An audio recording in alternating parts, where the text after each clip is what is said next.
Israel, America, Iran যুদ্ধে বাংলাদেশ কোথায় দাঁড়িয়ে? 11 দিনের যুদ্ধে বাংলাদেশ ক্ষতবিক্ষত। মধ্যপ্রাচ্যের মাটিতে বাংলাদেশিদের রক্ত ঝরছে।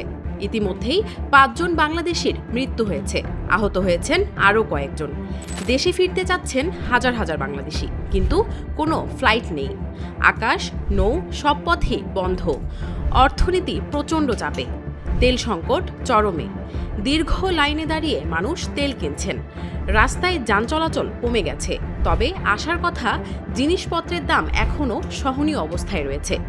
দেশে দেশে তেলের দাম বাড়লেও বাংলাদেশে বাড়েনি। যুদ্ধ বা সংকটে অনেক সময় ব্যবসায়ীরা সুযোগ নিতে চান, এবার অন্তত সেটা দেখা যাচ্ছে না। 1 মাসও হয়নি নতুন সরকারের। অন্তর্বর্তী প্রশাসন দূরদর্শিতার পরিচয় দেয়নি। তারা দেশটাকে এমন এক জায়গায় রেখে গেছে, বিশেষ করে জ্বালানি ক্ষেত্রে। নতুন প্রশাসন এখনও অগোছালো। রাজনৈতিকভাবে দেশটা এখনও কয়েক ভাগে বিভক্ত। এই বিভক্ত সমাজে সম্মিলিত রাজনৈতিক কোনো সিদ্ধান্ত নেওয়া সম্ভব নয়। এর মধ্যে রয়েছে ভূরাজনীতির খেলা, যা আমরা দেখতে পেলাম যুদ্ধ শুরুর মুহূর্তে। দুদিনের দুটো প্রতিক্রিয়া থেকেই এটা স্পষ্ট। দীর্ঘকাল ধরে আন্তর্জাতিক ঘটনা প্রবাহে দুতিয়ালির কোনো ভূমিকায় দেখা যায়নি বাংলাদেশকে।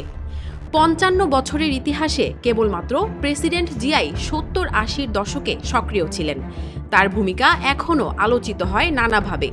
প্রশ্ন উঠতে পারে, বাংলাদেশ এরপর কেন ভূমিকা রাখতে পারল না? পণ্ডিতরা বলছেন, এর পেছনে অন্যতম কারণ হচ্ছে অনৈক্য, নৈতিকভাবে দুর্বল, আন্তর্জাতিক চাপের কাছে নতি স্বীকার করা।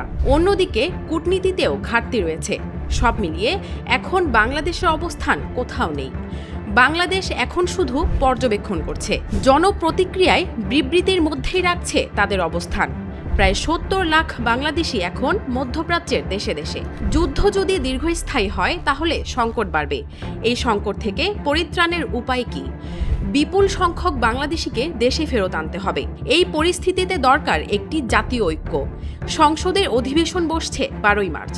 জনগণের দৃষ্টি সেদিকেই। তারা কি এ ব্যাপারে কোনো সর্বদলীয় কমিটি গঠন করতে সক্ষম হবেন, নাকি ওয়াকআউট বা বয়কটের মধ্যেই চিরাচরিত রাজনীতির পথেই হাঁটবেন? শেষ কথা হচ্ছে, বাংলাদেশকে ভুল করা চলবে না। একটি ভুল পদক্ষেপ একটি জাতির চরম বিপদ ডেকে আনতে পারে। বোধ করি রাজনৈতিক নেতারা এটা ভালো করেই জানেন।